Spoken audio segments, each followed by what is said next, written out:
Islamic movement of Uzbekistan کی قید میں تھے، اور انہی نے ان کو پھر افغانستان کے صوبے زابل پہنچایا۔ وہاں پہ ایک منحرف طالبان کمانڈر منصور داد اللہ کا مرکز تھا۔ یہ خاک افغان کا ضلع ہے زابل کے صوبے میں، تو وہیں پر یہ لوگ پہنچے۔ اب یہ کہا جا رہا ہے کہ یہ جو ازبک ملیٹنٹس تھے، جو IMU کے رکن تھے، ان کی تعداد تقریباً 200 کے قریب تھی، اور وہاں پہ ان کے خاندان کے لوگ بھی تھے۔ لیکن معاملات اس وقت خراب ہوئے جب IMU نے داعش کے ساتھ بیعت کا اعلان کیا، اور افغان طالبان کے ساتھ جو پہلے ان کا اتحاد تھا وہ ٹوٹ گیا۔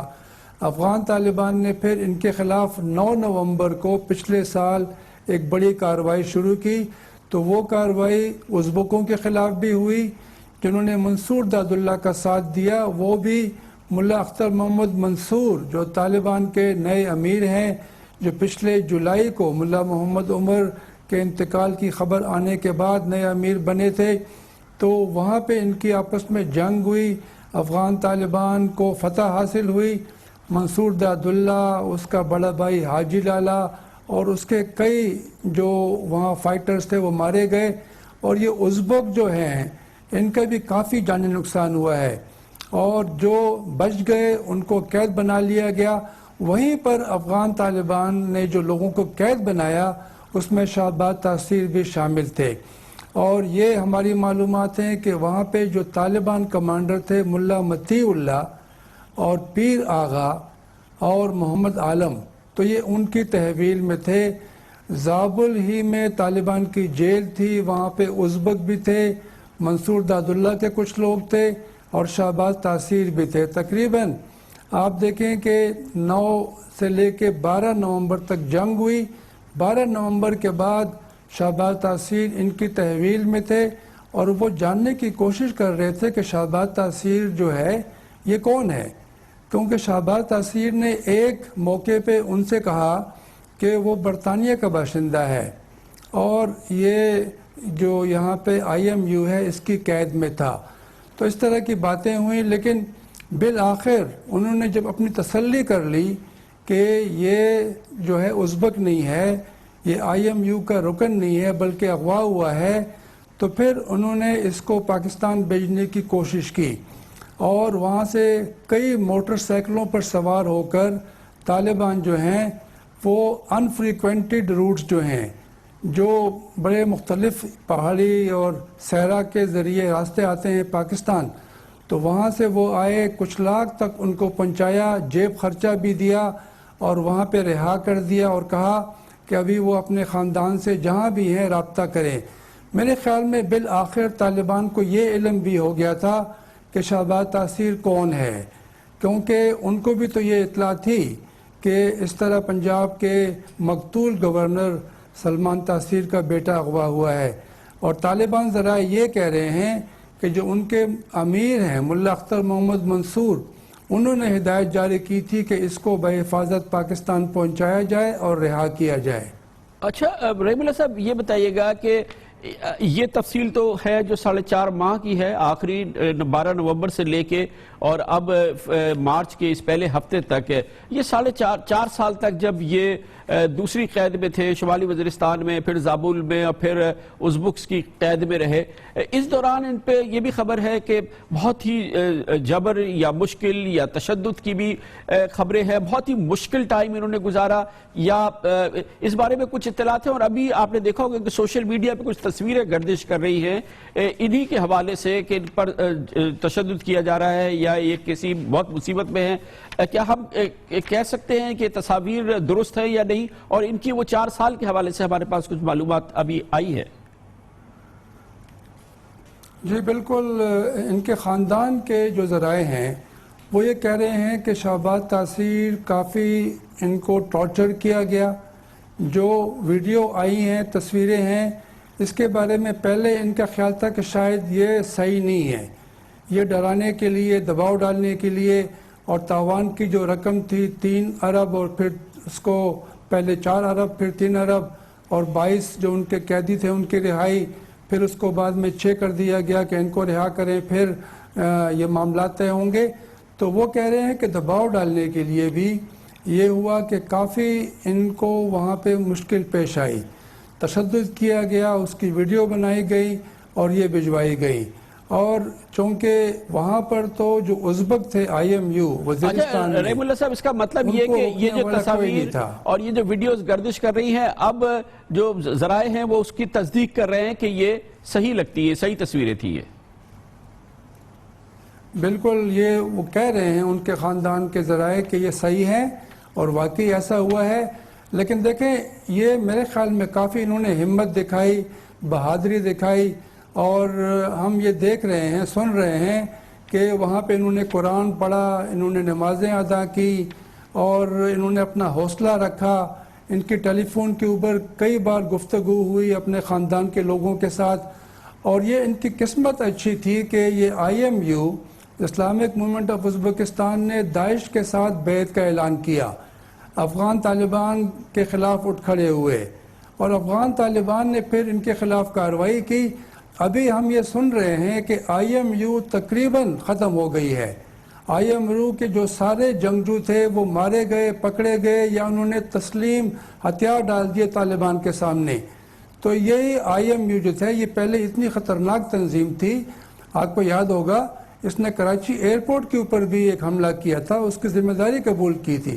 پاکستان میں انہوں نے بڑے بڑے حملے کیے تھے اور بالآخر یہ اپنے انجام کو پہنچ گئے ہیں. اچھا رحم اللہ صاحب، یہ بھی بہت بڑی خبر ہے کیونکہ IMU یا یہ جو ازبک گروپ ہے، انہوں نے جو پاکستان کے بڑے حساس اداروں پہ یا عسکری انسٹالمنٹس پہ جو کہ صرف اور صرف دشمن کا ٹارگٹ ہو سکتا ہے، اس پہ حملہ کیا تھا اور یہ اس کی ذمہ داری قبول کرتے تھے. اور ہمارا خیال یہی تھا کہ شاید یہ جو پاکستان کی دشمن انٹیلیجنس ایجنسیز ہیں ان کے ساتھ مل کے، ان کے ساتھ مشاورت سے یا ان کے ساتھ مل کے پاکستان کے حساس جو انسٹالیشنز ہیں اس پہ حملہ کرتے تھے. اب یہ خبر ہے کہ یہ گروپ اب ختم ہو گیا ہے یا یہ نیست و نابود کر دیا گیا ہے.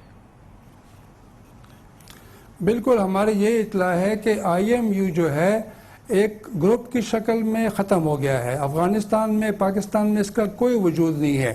جو اس کو لوگ بچ گئے ہیں وہ قید میں ہیں. یہ کہا جا رہا ہے کہ جو اس کے امیر تھے عثمان غازی، وہ بھی طالبان کی تحویل میں آگے تھے اور بعد میں ان کو مار دیا گیا تھا. ایک اور کمانڈر تھا اکرم کے نام سے، اس کو بھی مار دیا گیا تھا. اور آپ دیکھیں کہ یہی جو گروپ ہے، اس نے جب کراچی ایئرپورٹ کے اوپر حملہ کیا، اس کی بھی انہوں نے تصاویر جاری کی. 10-12 ان کے جو ملیٹنٹس تھے ان کی تصویر آئی تھی. اور اس حملے کے بعد ہی پاکستان کی حکومت نے فیصلہ کیا تھا کہ وہ شمالی وزیرستان میں ایک بڑی فوجی کارروائی کریں گے، کیونکہ اس وقت تک یہ جو حملہ ہوا پہلی بار ہوا تھا کہ ازبکوں نے، IMU نے پاکستان کے ایک بڑے ایئرپورٹ کے اوپر حملے کی ذمہ داری قبول کی تھی. تو میرے خیال میں وہ ایک تحریک بنی، اور بھی بڑے مسئلے تھے. اور رحم اللہ صاحب، جب ایک اور بڑا حملہ ہوا تھا، خاص طور پہ PNS مہران میں حملہ جو ہوا تھا اور جو اسامہ بن لادن کے ایبٹ آباد میں گرفتار اور ہلاک ہونے کے بعد جو حملے ہوئے، جس میں خاص طور پہ حساس ادارے وغیرہ نشانہ بنایا گیا PNS مہران کا، اس میں بھی جو لوگ مارے گئے تھے، جنہوں نے یہ خود کچھ کارروائیاں کی تھی یا جو مارے گئے تھے، وہ بھی بتائے گئے تھے کہ وہ ازبک نسل سے ہی لگتے تھے. دیکھیں، یہ کافی ایسے خبریں آئی تھیں اور یہ جب بھی کچھ بڑا حملہ ہوتا تھا تو پھر جو وہاں لاشیں ملتی تھیں اس کے بارے میں کہتے تھے سرکاری حکام کہ اس میں ازبک ہیں، چیچن ہیں. اور کئی بار ازبکوں نے خود حملوں کی ذمہ داری قبول کی اور ان کی اس طرح کی ریپوٹیشن تھی کہ یہ بڑے ہی ظلم کرتے ہیں، بڑے سخت گیر ہیں. آپ کو یاد ہوگا کہ ساؤتھ وزیرستان میں احمد زئی وزیر قبیلہ ان کے خلاف اٹھ کھڑا ہوا تھا، اس لیے کہ وہاں ازبکوں نے کافی لوگوں کو اغوا کیا، ظلم کیا. لوگوں نے ہتھیار اٹھائے، ان کو اپنے علاقے سے نکال دیا. پھر بیت اللہ مسعود نے ان کو پناہ دی اپنے علاقے میں، اور جب وہاں فوجی کارروائی ہوئی اکتوبر 2009 میں تو پھر یہ ازبک شمالی وزیرستان چلے گئے. تو ان کا ٹھکانے بدلتے رہتے ہیں. یہ افغانستان میں تھے، جب طالبان کی حکومت ختم ہوئی پاکستان آ گئے، پاکستان میں مختلف علاقوں میں رہے، یہاں کی جنگوں میں ملوث ہو گئے، پاکستان میں کئی حملے کیے اور ان کی مخالفت اتنی بڑی کہ لوگوں نے ان کو اپنے علاقے سے نکال دیا. بہت بہت شکریہ جناب رحیم اللہ یوسفزئی ہمارے ساتھ تھے. بہت ہی دلچسپ کہانی ہے جو کہ آہستہ آہستہ سامنے آ رہی ہے. شہباز تاثیر 4.5 سال بعد سنسنی خیز انداز میں بازیاب ہوئے اور معجزانہ انداز میں بازیاب ہوئے اور اب اس کی تفاصیل سامنے آ رہی ہیں. یہ بات بہرحال ثابت ہے کہ وہ رہا ہوئے ہیں افغان طالبان کے ایک حملے میں جو کہ ازبک باغیوں کے خلاف کیا گیا تھا, جو کہ داعش میں شمولیت اختیار کر گئے تھے, اور اس کے بعد شہباز تاثیر کا بازیاب ہونا, وہاں سے رہا ہونا, اور پھر افغان طالبان ان کو موٹر سائیکل کے قافلے میں بٹھا کے کچلا کے لے آئے, جہاں سے انہوں نے اپنی والدہ کو کانٹیکٹ کیا, اور اس کے بعد پاکستان کی سیکیورٹی ایجنسیز نے ان کو کچلا کے اس ہوٹل سے ٹریس کیا اور اپنے خاندان والوں سے ملا دیا. خبر سے بریک اور اس کے بعد ذکر کریں گے. فیصلہ ہو گیا ہے, پاکستان کی ٹیم اب روانہ ہونے والی ہے اب سے تھوڑی دیر میں یا کل صبح دلی کے لیے, اور پھر تیاری ہے T20 ورلڈ کپ کے پہلے میچ میں بھارت کا سامنا کرنے کی. تمام مسائل حل ہو گئے ہیں, اب ہے مقابلے کا وقت. اس کے بارے میں بتائیں گے خبر سے بریک کے بعد.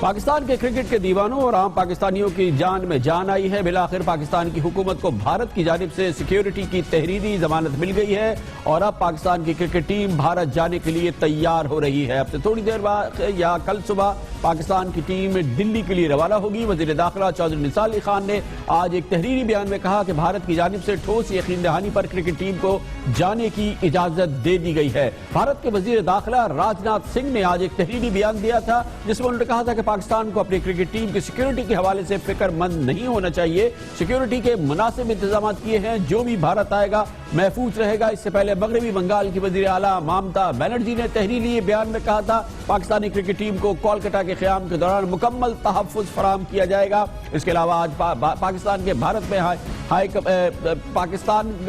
بھارت میں ہائی کمشنر جناب عبد الباسط نے بھارت کے وفاقی حکومت کے سیکرٹری داخلہ سے بھی ملاقات کی تھی, جہاں پر انہیں باضابطہ طور پہ بھارتی حکومت کی جانب سے یہ اس بات کی یقین دہانی کرائی گئی کہ پاکستان کی ٹیم کی سیکیورٹی کی بھرپور ضمانت دی گئی اور اس کی سیکیورٹی کی یقین دہانی کرائی گئی. آج عبد الباسط صاحب نے کہا کہ ہم بھارت میں اپنا میچ کھیلیں گے, ہم چاہتے ہیں کہ پاکستان اور بھارت کا میچ ہو اور ٹیم کو ہر طرح کی سیکیورٹی دی جائے گی, یہ بتایا گیا. کولکتہ میں پاکستانی کرکٹ ٹیم کا ریکارڈ ہمیشہ سے اچھا رہا ہے. ایڈن گارڈن میں یہ میچ ہوگا 19 مارچ کو, اور اس لیے پاکستان جو پاسٹ ہے ایڈن گارڈن کا وہ پاکستانیوں کے کرکٹ شائقین کے لیے اور ٹیم کے لیے یقینی طور پر حوصلہ افزا ہے. پاکستان اور بھارت کے 11 میچز ہوئے ہیں, 5 پاکستان جیتا ہے اور 1 میں بھارت کو فتح ہوئی ہے, اور اس طرح سے 5 ڈرا ہوئے ہیں. لیکن پاکستان کا ریکارڈ ایڈن گارڈن میں بہت اچھا ہے. ایڈن گارڈن پر پاکستان نے بھارت سے 4 ون ڈے میچز کھیلے ہیں اور چاروں بار کامیابی حاصل کی ہے. یہ وہ امید ہے جس کے ذریعے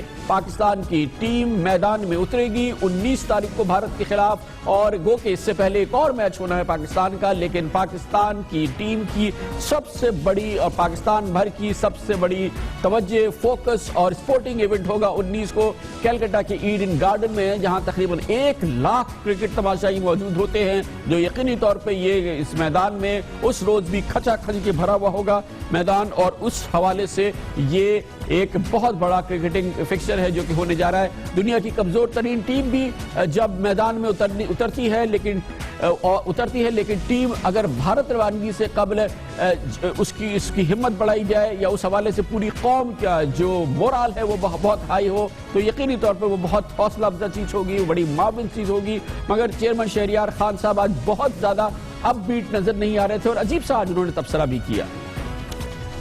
جیتتے ہارتے doesn't matter, we must play. Concern نہیں میرے خیال سے, جہاں تک وہ لڑ کے کھیلے نا ہمارے لیے کافی. لیکن کوچ وقار یونس نے T20 ورلڈ کپ ٹیم کے لیے آخری موقع اسے قرار دیا اور کہا کہ کھلاڑی اب قوم کو مایوس نہیں کریں گے. چیلنج ہے آف کورس.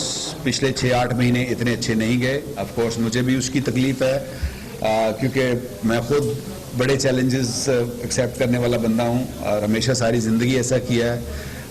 لیکن انفارچونیٹلی اس دفعہ نہیں ہوا. دس از اندر اپرچونٹی ٹیم کے لیے بھی, میرے لیے بھی, ہر انڈیویجول, ایون شاہد افریدی کے لیے بھی یہ بہت بڑی اپرچونٹی ہے کیونکہ of course he is also right at the end of his career. تو آئی تھنک یہ ہم لوگ سب کے لیے آخری اپرچونٹی. ہم کوشش کریں گے کہ قوم کو مایوس نہ کریں. یقینی طور پہ یہ ایک ڈو اینڈ ڈائی سچویشن ہے. اسی لیے کپتان شاہد آفریدی نے ابھی 2 گھنٹے قبل ایک ٹویٹ کی ہے. انہوں نے کہا ہے کہ غیر یقینی کو پیچھے چھوڑ دیا ہے, جیتنے کے لیے بھارت جا رہے ہیں اور قوم کو گرین شرٹس سپورٹ کرے, قوم گرین شرٹس کو سپورٹ کرے. اور شاہد آفریدی بہت ہی اس بارے میں کانفیڈنٹ ہے کہ اس دفعہ بہتر رزلٹ ہوگا. لیکن یہ پوری صورتحال, یہ کشمکش جو پچھلے کئی دنوں سے جاری رہی, اور بالآخر پاکستان اور بھارت کے درمیان یہ میچ بھی ہوگا. پاکستان T20 ورلڈ کپ کھیلنے جائے گا, اس کا پورا احوال ہے اور اس پورے معاملے میں شریک رہے ہیں, بہت کلیدی کردار ادا کیا ہے پاکستان کرکٹ بورڈ کے ایگزیکٹو کمیٹی کے چیئرمین جناب نجم سیٹھی نے, جو کہ اس وقت ہمارے ساتھ موجود ہیں. بہت بہت شکریہ سیٹھی صاحب. یقینی طور پہ یہ جو بالآخر فیصلہ تو ہو گیا, بہت حوصلہ افزا فیصلہ ہے, لیکن اس کے لیے جو بیک چینل ڈپلومیسی ہوئی ہوگی وہ بہت زیادہ ہرکولین ایفرٹ ہوئی ہوں گی دونوں طرف سے, جب کہیں جا کے یہ مرکز پہ پہنچے ہیں اور یہ ایک حوصلہ افزا فیصلہ ملا ہے ہمیں. جی ہاں کامران, آپ صحیح کہہ رہے ہیں. بڑی بھاگ دوڑ ہوئی, بڑی محنت ہوئی دونوں طرفوں سے, ہماری طرف سے بھی اور BCCI اور ICC کی طرف سے بھی, کیونکہ ہم سب کو یہ احساس تھا کہ یہ میچ ہونا چاہیے, پاکستان کو جانا چاہیے, مگر سب کو اس بات کا بھی احساس ہو گیا تھا کہ سیکیورٹی کا ایک ایشو ہے. اس کی وجہ یہ ہے, آپ کو یاد ہوگا, یہی سیکیورٹی کا ایشو بنا کے ہم نے انڈیا پاکستان کی سیریز نہ ہو پائی جو کہ پچھلے دسمبر ہونی تھی. اور اس کے بعد ہندوستان میں سیاستدانوں کے بیان بھی ایسے آتے رہے جو کہ مطمئن نہیں کر رہے تھے. اس کے بعد آپ کو پھر پتا ہے کہ ایسے بیان ان کے ہارڈ لائنر سے RSS سے آنے لگے کہ ہم کھیلنے نہیں دیں گے, یہ نہیں ہوگا, وہ نہیں ہوگا. تو اس لیے تشویش تھی. تو اس لیے پھر ہم نے یہ کنڈیشن رکھی تھی کہ جی پہلے تو یہ کہ ہمیں ایشورنس دیا جائے. انہوں نے کہا ایشورنس سے سب کو دیے, ہم نے کہا نہیں, ہمیں اسپیشل ایشورنس کی ضرورت ہے. دوسری بات یہ ہے کہ جب ہم نے اپنی سیکیورٹی ٹیم, ہم نے کہا ہم بھیجیں گے, دھرمشالہ کے پورے حالات دیکھیں گے, تو پھر ہم نے کوئی گارنٹیز یا کوئی ایشورنسز لیے جائیں. اس صورت میں پھر ہم نے یہ کنڈیشن لے ڈاؤن کی کہ آپ چینج کیجئے. ICC تیار نہیں تھا شروع میں, کہنے لگے نہیں, مگر پھر انہیں بھی احساس دلایا, انہوں نے BCCI کو احساس دلایا. BCCI کے اندر ڈویژن تھی تھوڑی بہت, کیونکہ ٹھاکر صاحب جو کہ سیکرٹری ہیں وہ چاہتے تھے دھرمشالہ میں ہو, مگر وہاں کا جو چیف منسٹر ہے وہ کانگریس کا ہے, وہ نہیں چاہتے تھے وہاں ہو. تو یہ آپس میں کشمکش میں BCCI بھی کچھ پرابلمز میں تھی. پھر فائنلی انہوں نے ہمت پکڑی اور ICC نے, اور انہوں نے یہ فیصلہ کیا ٹھیک ہے ہم چاہتے ہیں پاکستان آئے, ہم سیکیورٹی بھی مہیا کریں گے اور ہم تبدیل کرتے ہیں اس کو کلکتے, کیونکہ کلکتہ ہم 16 تاریخ کو ہمارا میچ ویسے ہی ہے, پہلا میچ تھا, تو یہ سب کے لیے کنوینئنٹ بھی تھا. اور پھر ظاہر ہے اتنے بڑے کراؤڈ جو کہ کلکتہ میں آتے ہیں, اور اتنے بڑے کراؤڈ تو سارے اور کہیں ہے ہی نہیں. اور انڈیا پاکستان کا کلیش میرا خیال ہے دنیا کی سب سے بڑی ریونیو ارننگ سورس ہے یہ انڈیا پاکستان. تو پھر انہوں نے کلکتہ کیا, جس سے ہم مطمئن ہوئے, ہم خوش تھے. ہم نے کہا اب اگلی بات وہ بھی پرووائڈ کریں. تو انہوں نے پہلے تو ICC نے اپنی گارنٹیز دی, انہوں نے کہا جی ہم کہہ رہے ہیں. ہم نے کہا نہیں جی یہ کافی نہیں ہے. اس میں چیئرمین صاحب کی خط و خطابت رہی, ٹیلی فون پہ ششنک صاحب سے بات بھی ہوتی رہی, ڈیوڈ رچرڈسن سے اس کی بات ہوئی, مگر BCCI اور ICC کے علاوہ کوئی خاص مطمئن نہیں ہو رہے تھے. اس کے بعد پھر اور ہم نے پریشر ڈالا اور پھر میری بات ہوئی ڈیوڈ رچرڈسن سے. میں نے ان سے سمجھایا, میں نے کہا دیکھیے یہاں پاکستان میں ماحول ایسا ہے, آپ کو احساس ہونا چاہیے اس بات کا کہ یہاں ایک سیریس ایشو ہے, آپ بھی اس کو تسلیم کرتے ہیں. اب اس کو تسلیم کرتے ہیں تو پھر ہمیں خوش کریں نا, ہمارے لیے کوئی مطمئن کریں ہمیں. تو میں نے کہا جی ہمیں اسٹیٹمنٹ چاہیے, ایشورنسز چاہیے, آپ مہربانی کر کے ممتا بنرجی سے کوئی اسٹیٹمنٹ دلوائیے. انہوں نے کہا جی انہوں نے تو آلریڈی کہہ دیا. ہم نے کہا جی دیٹس ناٹ انف, ہمیں تو کچھ دکھائیے, ہمیں دیکھنا چاہتے ہیں کچھ. تو انہوں نے کہا اچھا ہمیں تھوڑا موقع دیجیے.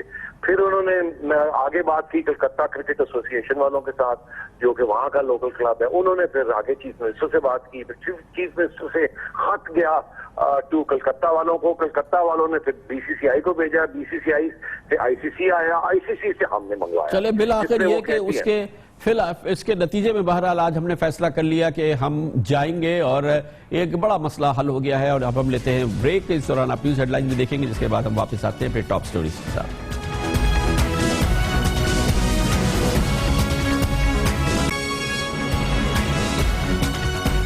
آپ دیکھ رہے ہیں خبروں, تبصروں اور تجزیات پر مبنی پاکستان کا سب سے معتبر نیوز شو دنیا, کامران خان کے ساتھ.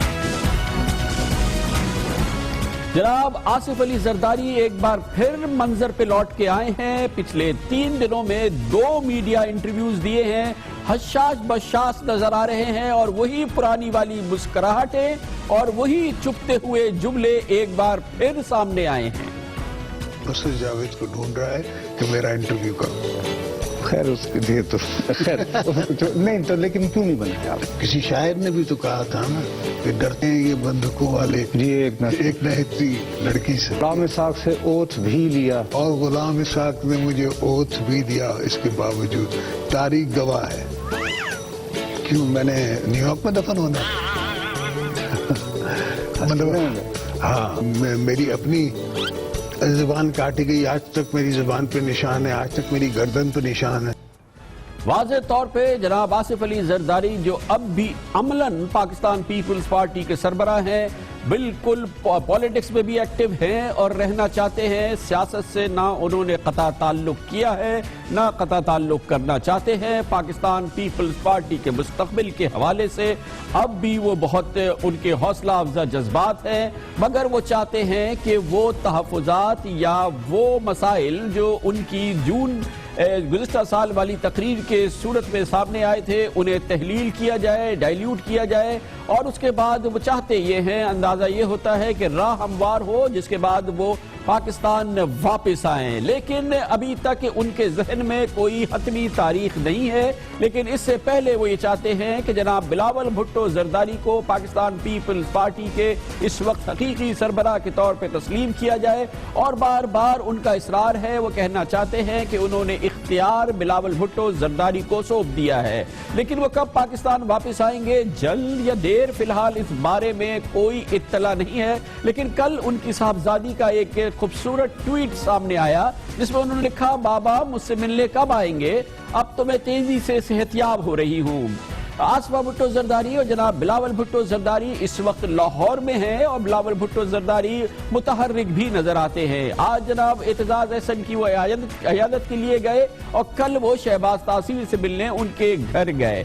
جناب آصف علی زرداری اس وقت جو انٹرویوز دے رہے ہیں اور پچھلے کئی دنوں سے جب بھی انہوں نے جو بات کی ہے اس کا بنیادی مقصد ان کی جانب سے جو بھی پیغام یا بیان آیا ہے, ایک بیان اب سے تھوڑی عرصے قبل آیا تھا جو کہ بیچارہ خود کسی تنازع کا شکار ہو گیا, لیکن تمام کے ذریعے ایک پیغام ہے کہ ان کی تقریر کے غلط معنی دیے گئے ہیں. اور خاص طور پہ جس چیز کی وہ وضاحت کرنا چاہتے ہیں وہ اپنی جون 2015 کی تقریر کا اینٹ سے اینٹ بجا دینے والا وہ سیگمنٹ ہے جس کی سب سے زیادہ شور سنائی دی. پہلے تو ہم سن لیتے ہیں کہ وہ تھا کیا جب جناب آصف علی زرداری نے اینٹ سے اینٹ بجانے کی بات کی تھی.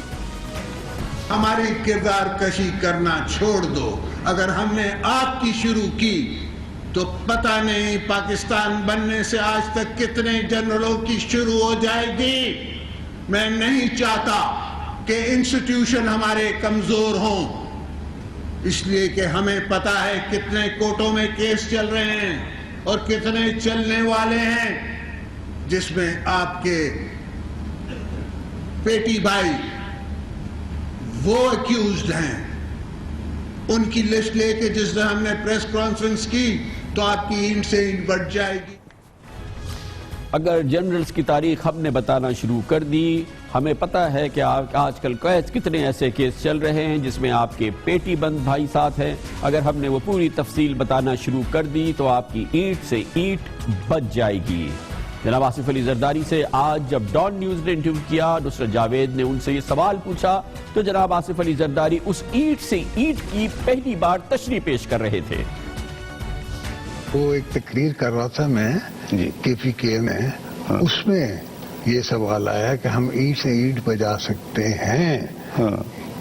یہ نہیں تھا کہ میں بجانے لگا ہوں یا ہونے لگا ہوں یا کوئی موومنٹ شروع ہونے لگی ہے. کس کی اینٹ سے بجانا؟ اینٹ سے اینٹ ہم بجا سکتے ہیں اپنی اپوزیشن کی نا, پولیٹیکل فورسز کی جو ہم سے لڑ رہی ہیں فرام ون سائڈ, ایک طرف سے یا دوسرے طرف سے. ٹھیک, اور تو کسی کی نہیں بچ سکتے. جناب آصف علی زرداری اب کہتے ہیں تو اور تو کسی کی ہم اینٹ سے اینٹ نہیں بجا سکتے. اگر ہم اینٹ سے اینٹ بجا سکتے ہیں تو اپنی اپوزیشن کی اور اپنی سیاسی مخالفین کی اینٹ سے بجا سکتے ہیں. اچھا نہیں لگے گا کہ دوبارہ اب ہم اسی جون 2015 کی تقریر کو پھر ایک بار سنائیں, پھر ہم آپ سے کہیں کہ اس کا مقابلہ کریں. دونوں آپ نے سن لیے ہیں. بہرحال بات یہ ہے کہ جناب آصف علی زرداری اس کو تحلیل کرنا چاہتے ہیں, اس پورے ماحول کو وہ تحلیل کرنا چاہتے ہیں, کیونکہ اس تقریر کے 10 دن بعد جناب آصف علی زرداری جب ملک سے روانہ ہوئے تھے تو پہلے وہ دبئی گئے تھے, اور اب جبکہ یہ مارچ ہے اس وقت وہ نیو یارک میں موجود ہے. کچھ عرصے وہ دبئی میں رہے, پھر اس کے بعد وہ کچھ عرصے کے لیے لنڈن بھی چلے گئے تھے, بیچ میں انہوں نے عمرہ بھی کیا, پھر انہوں نے نیو ایئر جو تھا وہ یورپ میں گزارا, اس کے بعد سے وہ نیو یارک میں ہے. اس دوران مسلسل یہ بھی اطلاعات آتی رہی کہ ان کے ٹیسٹ بھی ہو رہے ہیں اور ان کے جو صحت کے مسائل ہیں اس حوالے سے بھی جو ہے وہ ٹیسٹ ہو رہے ہیں, مختلف چیزیں ہو رہی ہیں. لیکن آج جناب آصف علی زرداری فریش نظر آ رہے تھے, حشاش پرشاش نظر آ رہے تھے. وہ ان کی مسکراہٹ, جو ان کی ٹریڈ مارک مسکراہٹ ہے, وہ چوڑی مسکراہٹ, وہ بار بار نظر آ رہی تھی, اور وہ کسی انداز سے بھی وہ ایک دل شکستہ یا کوئی بیمار پاکستانی سیاستدان نہیں لگ رہے تھے, روبسٹ نظر آ رہے تھے. اور ہاں, آج انہوں نے ضرور یہ کوشش کی کہنے کی کہ وہ کیونکہ پاکستان پیپلز پارٹی ایک سیاسی بحرانی صورتحال سے گزر رہی ہے, قیادت بھی نہیں ہے, اس حوالے سے انہوں نے یاد دلایا کہ انہوں نے اختیار بلاول بھٹو زرداری کو سونپ دیا ہے. مگر انہوں نے یہ ضرور کہا کہ یاد رکھیے گا جناب بلاول بھٹو زرداری ابھی ایک مچھلی ہے جنہیں ابھی پانی میں اتارا گیا ہے, یعنی کہ ابھی ابتدا ہے. Bilawal Bhutto Zardari is in command and he is swimming, the fish is in the water. مچھی جو ہے وہ پانی میں ہے, اور وہ آپ کے سامنے پنجاب آیا, لاہور آئے, آپ کے سامنے اس نے بار کو ایڈریس کیا. انشاءاللہ وہ اب جو بڑی جلد ساؤتھ پنجاب میں ایک جلسہ بھی کرنے والے ہیں. اور جناب آصف علی زرداری نے کہا کہ بلاول بھٹو زرداری کو معاف کیجیے گا, بلاول بھٹو زرداری کو وہ مچھلی ہے جسے پانی میں اتار دیا گیا ہے. مگر جو جناب آصف علی زرداری کی ایک ہمیشہ سے پہچان رہی ہے کہ دوستوں کا دوست رہنا, آج ایک بار پھر وہ اسی دوستوں کے دوست والے آصف علی زرداری نظر آ رہے تھے جب ان سے بار بار سوال پوچھا جا رہا تھا جناب ڈاکٹر عاصم حسین کے حوالے سے, جو کہ ایک عام رائے یہی ہے کہ اس وقت جس صعوبت سے یا جس تکلیف سے گزر رہے ہیں اس کی بنیادی وجہ یہ ہے کہ وہ جناب آصف علی زرداری کے بہت ہی قریبی ساتھی ہیں, بچپن کے دوست ہیں, شاید ان کے رازدان بھی ہیں. مگر ان کی سب سے اہم جو باتیں ان کے پاس ہیں وہ میڈیکل ہسٹری ہے جناب آصف علی زرداری کی, جو ڈاکٹر عاصم حسین کے پاس ہے. ڈاکٹر عاصم حسین کے خلاف ایک جانب الزام ہے دہشت گردوں کی مدد کرنے کا, دوسری جانب ان کے خلاف ریفرنس در ریفرنس قائم ہو رہے ہیں کرپشن کے حوالے سے. کہا یہی جا رہا ہے کہ سزا ان کی یا ان کی جو یہ مسائل سامنے آئے ہیں اس کی وجہ یہ ہے کہ وہ جناب آصف علی زرداری کے انتہائی قریبی ساتھی ہیں. جناب آصف علی زرداری نے آج اس بات کو یقینی بنایا کہ ڈاکٹر عاصم حسین کا کھل کے اور بھرپور طریقے سے دوستوں کے دوست والا دفاع کرے. اتنے بڑے ہسپتال چلانے والا یہ کام کر نہیں سکتا. ان کی 5 ہسپتال ہیں پرائیویٹ سیکٹر میں. آپ سوچیں اس کو کیا ضرورت ہے کہ ٹیررزم کا وہ علاج کر رہے ہیں.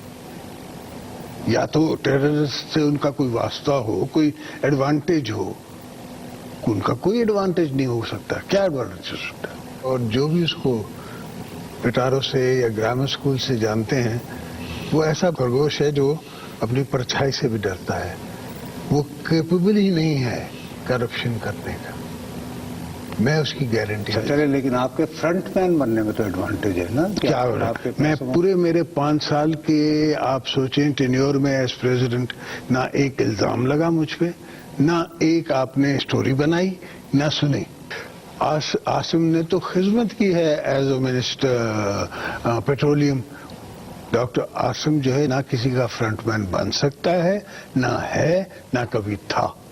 اس کو میں بالکل ڈیفینڈ کروں گا. ہر فورم پہ میں نے ڈیفینڈ کیا ہے, ہر فورم پہ ڈیفینڈ کرتا رہوں گا, اور پارٹی بھی اس کو ڈیفینڈ کرتی رہے گی. اور آصف علی زرداری صاحب کا یہ دعویٰ پہلے ہی ثابت ہو رہا ہے، ہر فورم پہ، ہر فرنٹ پہ Pakistan Peoples Party doctor Asim کے لیے لڑ رہی ہے، اور اس جد و جہد میں ظاہر ہے کہ مسائل مزید گھمبیر ہوئے ہیں۔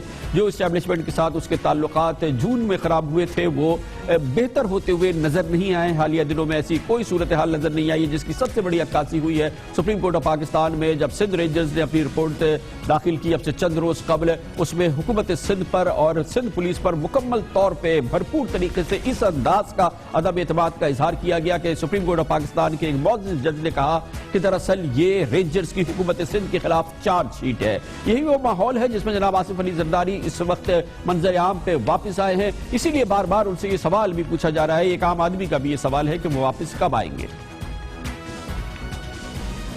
اس دفعہ لگ رہا ہے سر کہ وہ والی بات نہیں رہی، کچھ نہ کہیں تو کمزوری۔ آپ نے آنا ہے واپس؟ کیوں، میں نے نیو یارک میں دفن ہونا ہے؟ یہ تھا جواب جناب آصف علی زرداری کا جب ان سے پوچھا گیا کہ کب آپ واپس آئیں گے، آپ کو واپس آنا ہے، تو انہوں نے کہا کہ کیوں، کیا مجھے نیو یارک میں دفن ہونا ہے۔ 2 انٹرویوز دیے جناب آصف علی زرداری نے پچھلے ایک ہفتے کے دوران۔ ایک انٹرویو ڈان نیوز کو دیا جو آپ نے ابھی دیکھا، جو نصرت جاوید صاحب نے لیا۔ ایک انٹرویو انہوں نے جنگ کو دیا جو کہ پاکستان کے نامور سینئر صحافی جناب سہیل وڑائچ کو دیا۔ اس وقت ہمارے ساتھ موجود ہیں جناب سہیل وڑائچ۔ بہت بہت شکریہ سہیل وڑائچ صاحب۔ آصف علی زرداری صاحب کا یہ انٹرویو، کیونکہ ویڈیو انٹرویو ہم اس میں دیکھ رہے ہیں کہ وہی آصف علی زرداری ہیں، وہی حشاش بشاش ہے، وہی ان کی چوڑی مسکراہٹ ہے، وہی ان کے چپتے ہوئے جو جملے ہوتے ہیں، جو بڑے تیکھے جملے ہوتے ہیں، جو ان کا ٹریڈ مارک ہے، وہی نظر آ رہے ہیں، کوئی فرق نظر نہیں آتا۔ آپ نے تو ان کے ساتھ بڑا وقت گزارا پچھلے کئی دنوں میں، آپ کا بھی یہی تاثر ہے؟ بیمار تو ہیں، اور ڈاکٹر بھی مسلسل ڈاکٹرز کے پاس جا رہے تھے۔ انہوں نے جو ویڈیو انٹرویو ہے اس میں بھی اپنے بازو دکھائے، اور آپ کو پتہ ہے کہ ان کو ہارٹ کی پرابلم بھی ہے، شوگر کی پرابلم بھی ہے، لیکن نسبتاً بہت بہتر نظر آئے۔ یہ آپ نے بالکل صحیح کہا، ہنس رہے تھے، مسکرا رہے تھے، کاٹدار جملے تھے، ہر بات کا جواب دیتے تھے۔ تھوڑے سے سلو ضرور نظر آئے بنسبت جب پاکستان میں ہوتے تھے۔ آپ کو سیاسی جو ان کا جذبہ ہے، جو سیاسی اس وقت ان کا جوش ہے یا ان کا ایکیومن ہے، خاص طور پہ جو پیپلز پارٹی اس وقت ہر لحاظ سے اگر آپ سیاسی انداز میں دیکھیں ایک بحرانی صورتحال سے گزر رہی ہے، اپنے ہوم پروونس سندھ میں بھی، پنجاب میں اس کا وجود زائل ہو چکا ہے، خیبر پختونخوا بلوچستان میں خال خال کہیں نظر آتی ہے، اس حوالے سے جناب آصف علی زرداری کو کوئی تفکر، کوئی پریشانی؟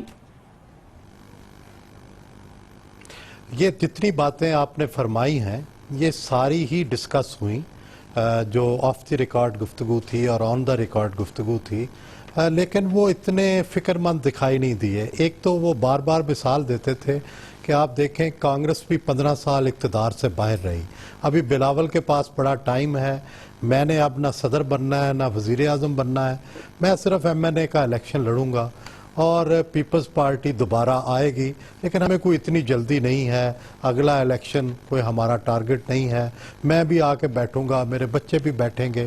تو وہ ہماری اس بات کو اس طرح سے رپلائی کرتے تھے کہ آپ جو کہتے ہیں اس کا مجھے فوری یہ فکر نہیں ہے کہ کل کیا ہو۔ لیکن سہیل وڑائچ صاحب، اس سے یہ اندازہ ہوتا ہے، اور جو آپ فرما رہے ہیں وہ تو ہے، مگر اگر آپ عملی طور پہ بھی دیکھیں پورے پاکستان میں پیپلز پارٹی کی سیاست، اس میں لگ نہیں رہا کہ اس میں کوئی ولولہ، کوئی جذبہ، کوئی جوش ہے کہ اس نے اب الیکشن 2 سال بعد ہونے والے ہیں، تقریباً 2 سال بعد آپ کی مکمل طور پر تیاری اترنی ہے کہ اس کو ذرا سی بھی امید ہے کہ ہم اگلا الیکشن سویپ کریں، ہم دوبارہ اقتدار میں آئیں، ہم پاکستان مسلم لیگ نون کو شکست دیں، جیسا کہ آپ نے خود فرمایا کہ اگلے الیکشن کے حوالے سے تو آلموسٹ وہ سرنڈر کر رہے ہیں۔ اب ان کی نظر جو ہے، بلاول بھٹو زرداری ابھی نوجوان ہیں، اب ظاہر ہے کہ ان کی بہت عمر باقی ہے، تو پہلا ٹارگٹ ان کا 2023 کا الیکشن ہے کیا؟ میرا خیال ہے ان کا ٹارگٹ، مجھے یہ لگتا ہے کہ سندھ کو تو انٹیکٹ رکھا جائے، اور اس کے لیے جیسے ہم سب لوگ یہ سمجھتے ہیں کہ سندھ گورنمنٹ کی گورننس ٹھیک نہیں ہے، قائم علی شاہ صاحب سلو ہیں، بوڑھے ہیں، ہم سب لوگ جس طرح سارے جرنلسٹ باتیں کرتے ہیں وہ ان چیزوں سے اتفاق نہیں کرتے۔ وہ کہتے ہیں پچھلا الیکشن بھی قائم علی شاہ نے جیت کے دیا ہے، وہ ورکرز میں سے ہے، وہ ورکر ہے، اس سے بہتر ہمارے پاس سندھ میں اسمبلی میں کوئی شخص نہیں ہے، اور ان کا خیال ہے کہ سندھ ہم پھر جیت جائیں گے۔ اور شاید اس سے زیادہ وہ نیشنل لیول پہ کوئی توقع نہیں کر رہے، ماسوائے کہ کوئی حالات تبدیل ہو جائیں، ماسوائے کوئی بہت بڑا ڈبیکل آ جائے کسی اور جماعت پہ، ان کی جو دو بڑی مخالف جماعتیں ہیں.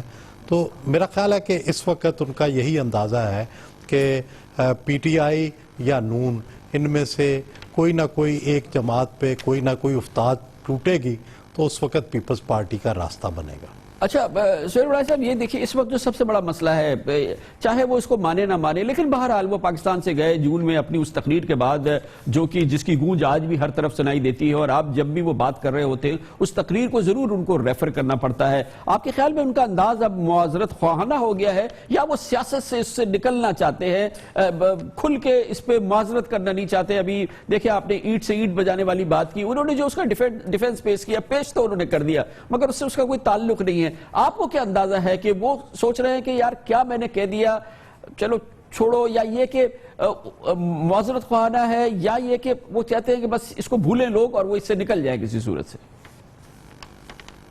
میرا خیال ہے جو آخر میں آپ نے بات فرمائی ہے، وہ چاہتے ہیں کہ لوگ بھول جائیں اور اس سے نکلیں، اس کی نئی انٹرپریٹیشن وہ دیتے ہیں، اور ساتھ ہی وہ یہ بھی کہتے ہیں کہ دیکھیں لڑائی افورڈ نہیں ہو سکتی، لیبیا ہے، شام ہے، وہی ریکنسیلیشن والی بات جو وہ اقتدار میں آنے سے پہلے اور اقتدار کے درمیان کرتے تھے، وہی باتیں دوبارہ سے وہ دہرا رہے ہیں، اور شاید وہ اس ایک سٹیٹمنٹ کو اپنے کیریئر سے نکالنا چاہتے ہیں جو انہوں نے اس وقت دی تھی.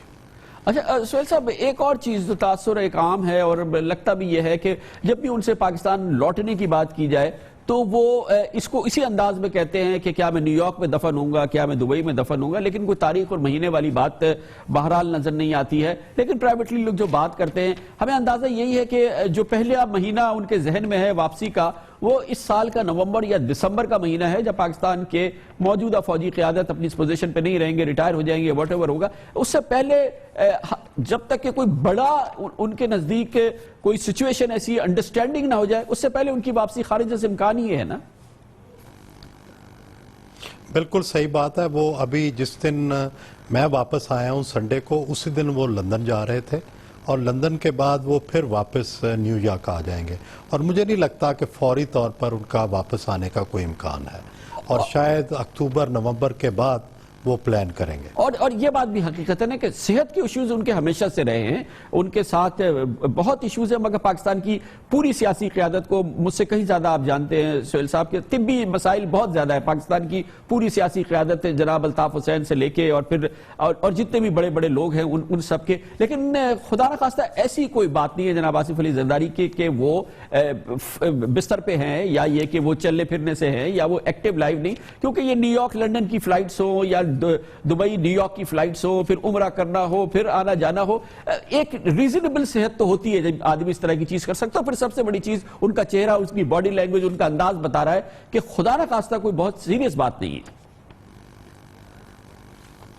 ایک تو یہ بالکل آپ صحیح کہہ رہے ہیں کہ شاید پاکستان کے حالات ٹھیک ہوں گے تو وہ آ جائیں گے، لیکن دوسری بات مجھے یہ بھی لگی کہ شاید وہ ابھی ایک تو حالات نہیں سمجھتے کہ میں آؤں، دوسرا وہ کوئی اتنے کین بھی نہیں ہے کہ میں فوراً جا کے کچھ کوئی رول ادا کر لوں، میں کچھ جا کے مجھے اقتدار کا چانس ہے.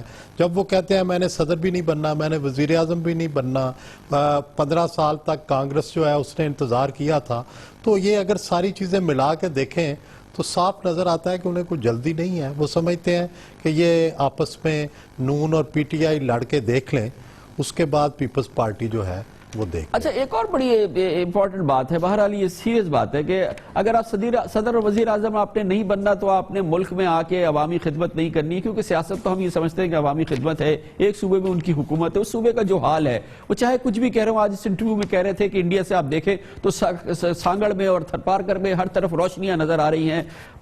کیا بات وہ کر رہے تھے، بالکل مناسب بات نہیں ہے، کیونکہ جو تصویر ہے وہ بالکل آیا ہے، اس میں کوئی چیز چھپی ہوئی نہیں ہے.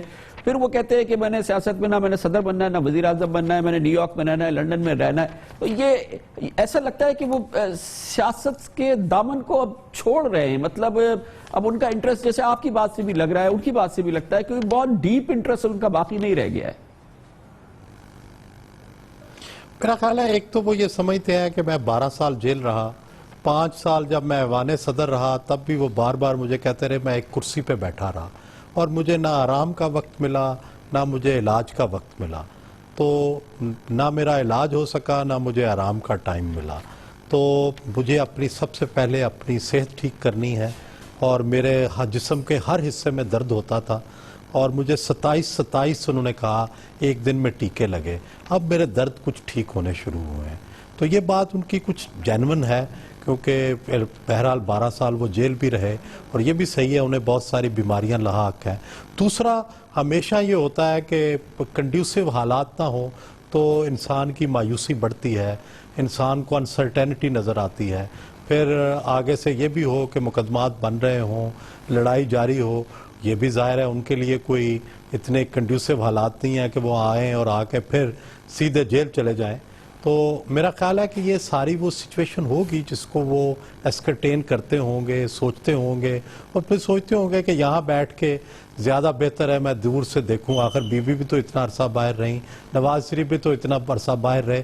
بار بار یہ کہتے رہے نواز شریف کے، ہمیں تانے دیتے رہے کہ آخر وہ بھی اتنے سال کے بعد معاہدہ کر کے گئے تھے، واپس آئے، لوگوں نے پھر انہیں کندھے پہ اٹھا لیا. میں جیلوں میں رہا اور نواز شریف جو ہے وہ جدہ میں رہے، تو آپ لوگ برابر ایکویٹ کرتے ہیں. بہت شکریہ جناب، بہت شکریہ جناب سہیل وڑائی ہمارے ساتھ ہیں. بڑی نوازش، thank you so much. Commercial break اور اس کے بعد ذکر کریں گے ایک بار پھر سپریم کورٹ آف پاکستان نے 9 مہینے میں دوسری بار حکم دیا ہے کہ کراچی جو بل بورڈز کا ایک جنگل بن چکا ہے کسی صورت سے ان بل بورڈز کو ختم کر دے. سپریم کورٹ آف پاکستان کو 9 مہینے میں دوسری بار براہ راست حکم دینا پڑا ہے، اور اس دفعہ عسکری اداروں سے بھی کہنا پڑا ہے، یعنی کہ کنٹونمنٹ سے بھی، کراچی کی شہری حکومت سے بھی، تمام اداروں سے بھی، اور کہا ہے کہ 1 مہینہ ہے بل بورڈ صاف کر دے. اس کے بارے میں آپ کو بتاتے ہیں کمرشل بریک کے بعد. بیچ دے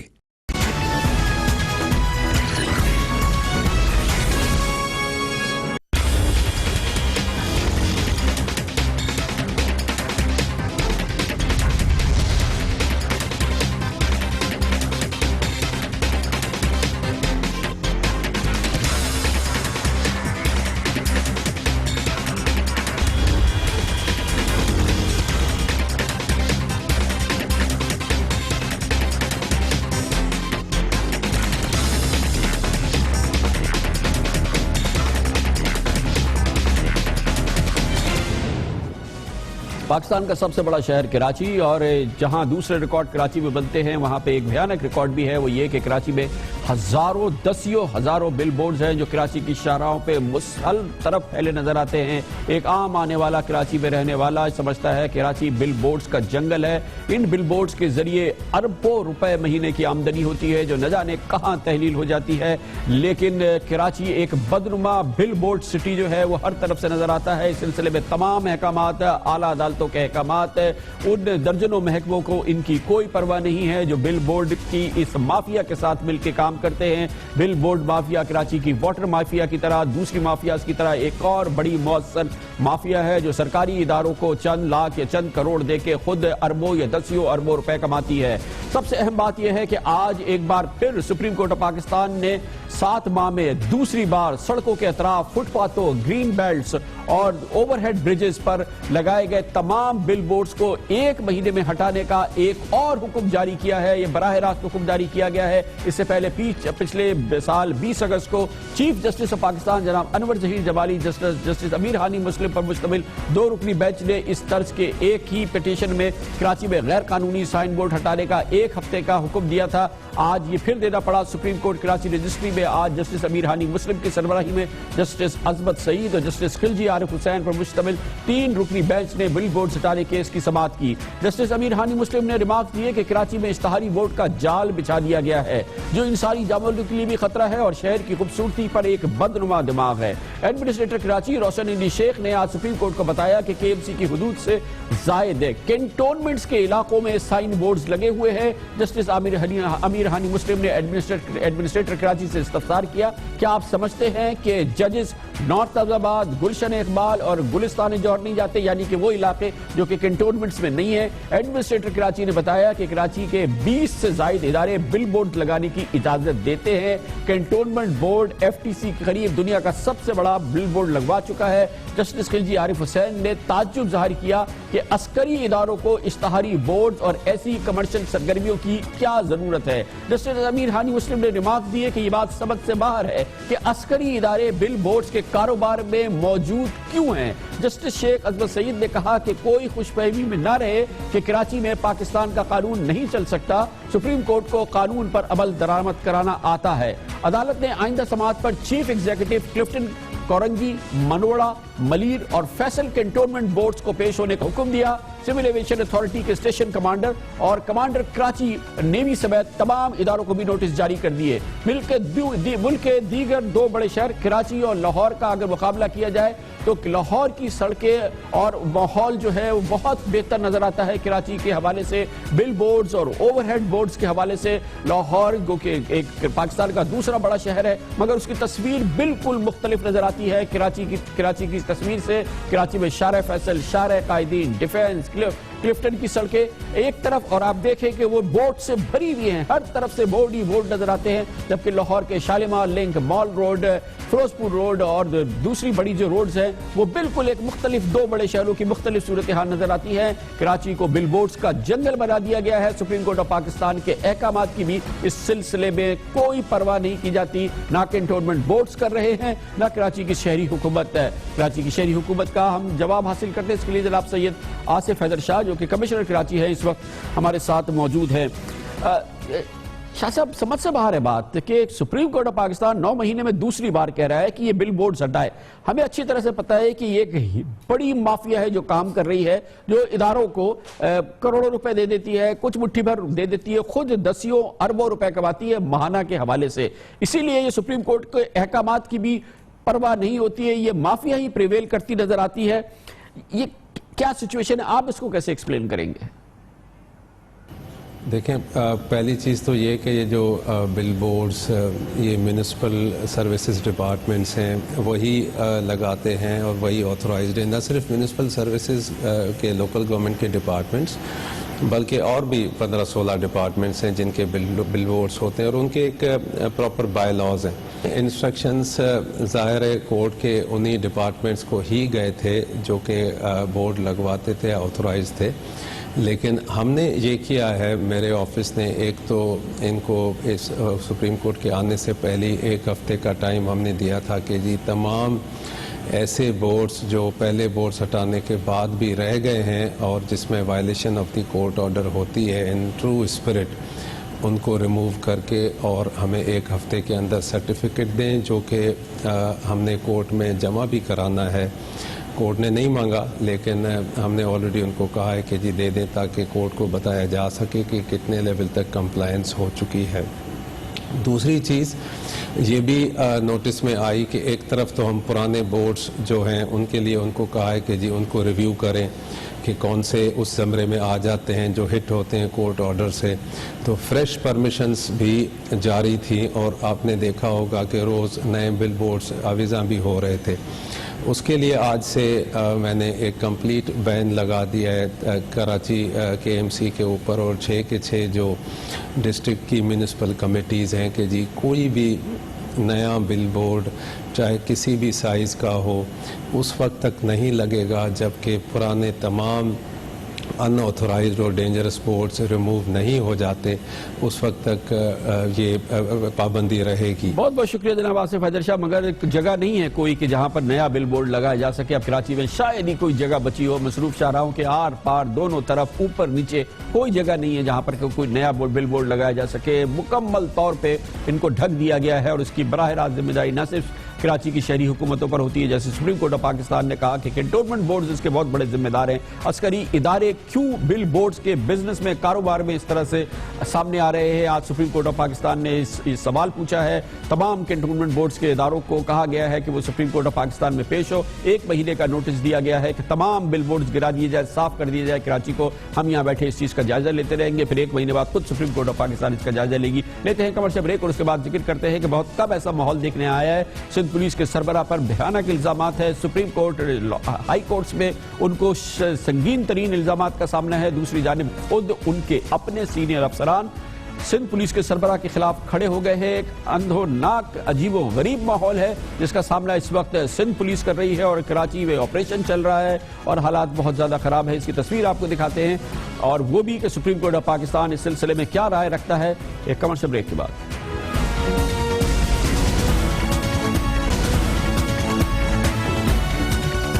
ناقابل یقین، غیر معمولی نہیں بلکہ خطرناک صورتحال ہے اس وقت سندھ پولیس میں، جس کے اعلیٰ افسران اب دو حصوں میں بٹ کر رہ گئے ہیں. ایک جانب سندھ کے inspector general police Ghulam Haider جمالی ہے جو کہ کرپشن، نااہلی اور اختیارات سے تجاوز کے الزام میں سپریم کورٹ آف پاکستان میں 12 مقدمات اور سندھ ہائی کورٹ میں 25 مقدمات کے الزامات میں براہ راست فریق ہیں. جی ہاں، 12 سپریم کورٹ میں، 25 سندھ ہائی کورٹ میں مقدمات ہیں سندھ پولیس کے سربراہ جناب غلام حیدر جمالی کے حوالے سے.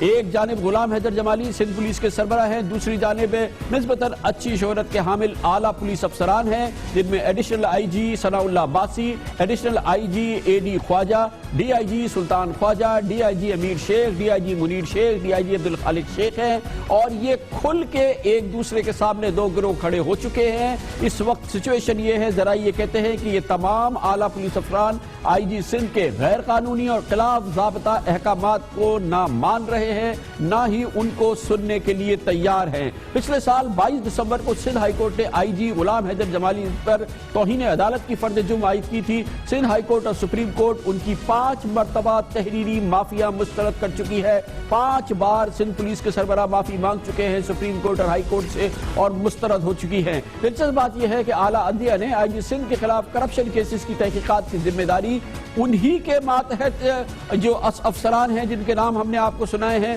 ان کو سونپ دی ہے. یعنی کہ آئی جی کی جو تحقیقات ہے وہ اس کے ماتحت افسران کر رہے ہیں اور وہ اس کا حکم سپریم کورٹ آف پاکستان نے دیا تھا.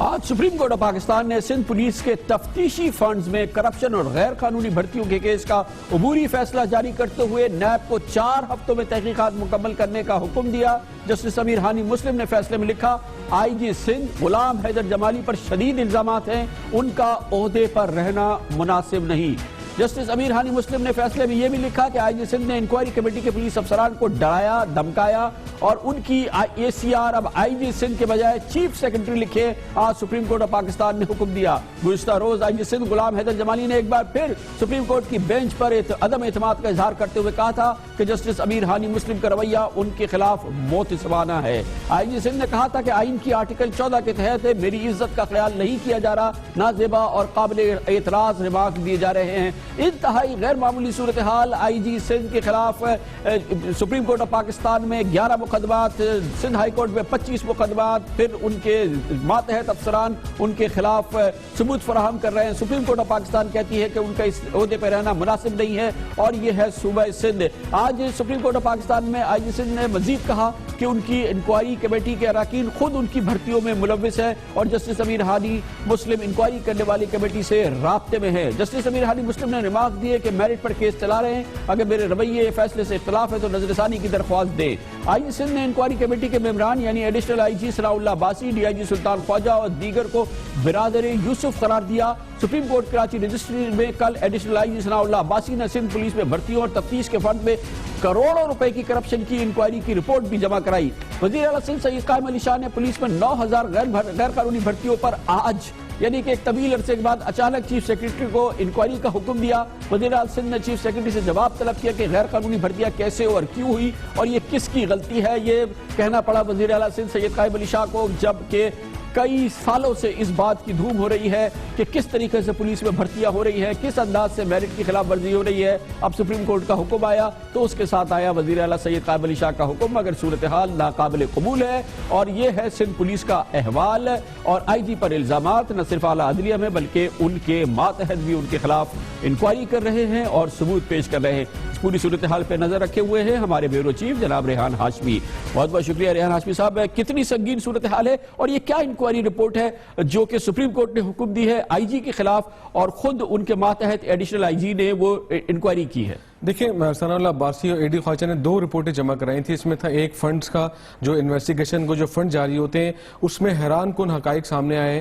حالانکہ وہ رپورٹ نہ آئی جی سندھ کو جو ہمیں اطلاعات ملی ہیں اس کے مطابق 32 کروڑ روپے 3 ماہ میں نکالے گئے, اور تمام کے تمام رقم کیش کی صورت میں ایسا لگتا ہے جلدی میں دی گئی, اور رقم کہاں گئی اس کا کوئی حساب کتاب نہیں ہے. صرف وہ تمام رقم کسی بھی سرکاری محکمے میں حیران کن طور پر جو رقم تھی وہ کبھی بھی سوائے سیکریٹ فنڈ کے کوئی رقم کیش نہیں جا سکتی, اور یہ تمام رقم کیش دی گئی. جبکہ دوسری جو 32 کروڑ روپے کیش نکالے ہیں آئی جی کے حکم سے, جی بالکل نکالے گئے, اور وہ مختلف کراچی سمیت اندرون سندھ جو ایس پیز ہیں, جو ڈی پی اوز ہیں, ایس ایس پیز ہیں, ان کو فراہم کی گئی. قانون یہ کہتا ہے جو بھی سرکاری رقم ہوتی ہے وہ چیک کے ذریعے دی جاتی ہے. دوسری جو رپورٹ ہے وہ ہے بھرتیوں سے متعلق. اس میں سب سے حیران کن بات یہ سامنے آئی ہے کہ 400 لوگ ایسے بھرتی گئے ہیں جن کے جب ان کے قد ناپا گیا, ان کا سینہ ناپا گیا, تو تمام کے تمام قد اور سینہ ایک جیسا تھا, جو ممکن ہی نہیں ہے کہ 400 لیکن اللہ کی قوت کر سکتی ہے. 400 آدمیوں کا ایک ساتھ ایک جیسا قد ایک جیسا سینہ ہو سکتا ہے, اس میں کیا ہے؟ پولیس میں بھی بھرتی ہو گئے ایک ساتھ, اس میں کیا ہے؟ یہ ایسا کر لے, ایسا نہیں ہے تو ایسا ممکن نہیں ہے. وہ چیک کیا لوگوں کا, ایسا ممکن نہیں ہے. پولیس افسران کہتے ہیں کیا کلوننگ کے ذریعے تمام 400 افراد کو بھرتی کیا گیا, اور اس کے ساتھ ساتھ ایک ایسا اکاؤنٹ پکڑا گیا جو آئی جی مبینہ طور پر آئی جی سندھ کے گن مین تھے غلام اکبر. انہوں نے بیان دیا انکوائری کمیٹی کو کہ میرا اکاؤنٹ نہیں ہے, میرے نام کے شناختی کارڈ استعمال ہوا ہے, اس میں 7 کروڑ روپے جمع کرائے گئے. یہ جو آج آرڈر کیا ہے اس میں سپریم کورٹ نے جو ہم نے پڑھا ہے اس میں یہ بھی کہا گیا ہے کہ اسٹیبلشمنٹ سیکرٹری اور چیف سیکرٹری جو آئی جی سمیت تمام افسران کے خلاف انکوائری کرے اور انیشیٹ کرے, کیونکہ یہ تمام کے تمام کے خلاف تمام ثبوت موجود ہیں کرپشن کے. آپ دیکھ رہے ہیں کہ وفاقی حکومت میں کیا کردار ادا کرتی ہے. بہت بہت شکریہ جناب ریحان ہاشمی ہمارے ساتھ ہے. پولیس کے سربراہ آئی جی کے خلاف تحقیقات ہو رہی ہے, اس کے ایڈیشنل آئی جیز کر رہے ہیں. وہ کہہ رہے ہیں کہ کروڑوں روپے کی خودبد ہوئی ہے اور سینکڑوں لوگوں کو بلا ضابطہ بھرتی کر لیا گیا ہے. سپریم کورٹ آف پاکستان کے احکامات ہیں, اور یہ صوبہ سندھ کی جو مجموعی صورتحال ہم آپ کو دکھاتے رہتے ہیں, یہ اس کے محکمہ پولیس کی صورتحال ہے. اس پر اگر rangers supreme court of Pakistan سے, حکومت سندھ اور سندھ پولیس کے حوالے سے اپنے عدم اعتماد کا اظہار کرے نہ تو کیا کرے, چارج شیٹ دے نہ دے تو کیا کرے. خبر سے بریک اور اس کے بعد ذکر کریں گے پاکستان کے ٹیکس کے محکمے کے مسائل. پاکستان میں ٹیکس دینے والے نہیں ہیں. اب سامنے آئی ہے بات کہ چند ہزار, مٹھی بھر ہزار ڈاکٹر اور وکلا ہیں پورے پاکستان میں جو ٹیکس دیتے ہیں یا ٹیکس فائلرز ہیں. بہت ہی سیریس سچویشن کی یہ عکاسی ہے, اس کے بارے میں آپ کو بتائیں گے کمرشل بریک کے بعد.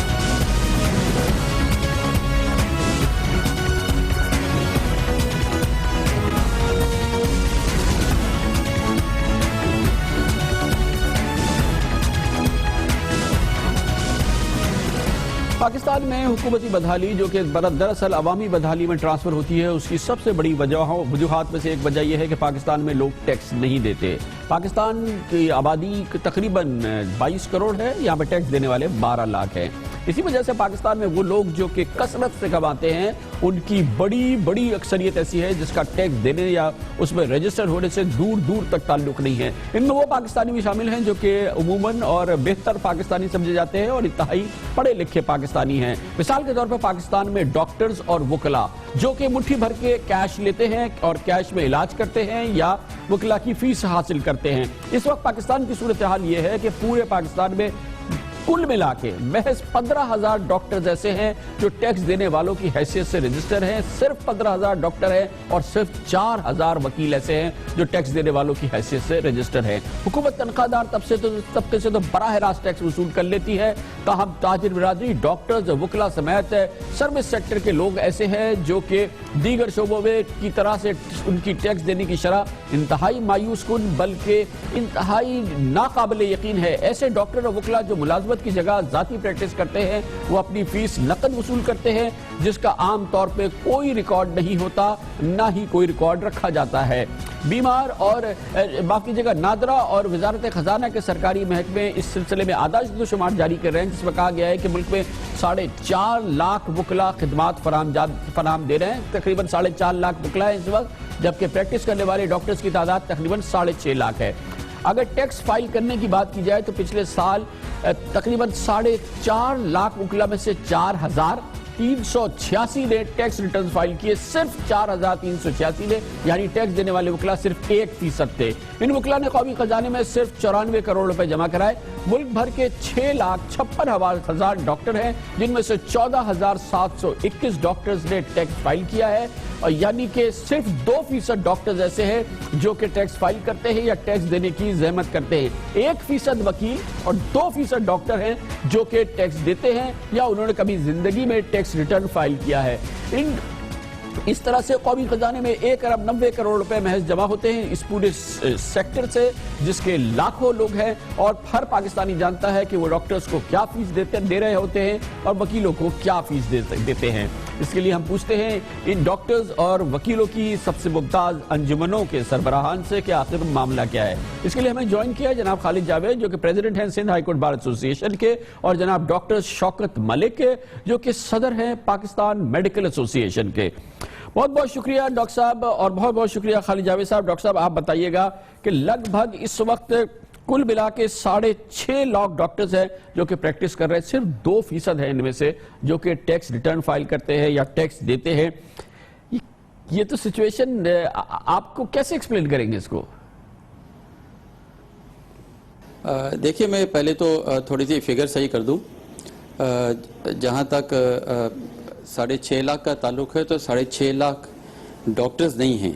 تقریباً پی ایم ڈی سی کے ذرائع کے مطابق ڈاکٹرز 2 لاکھ کے قریب ہیں، اور باقی جو 4.5 لاکھ ہیں وہ کویکس ہیں، جو کہ ڈاکٹرز نہیں ہیں، مستند ڈاکٹر نہیں ہیں۔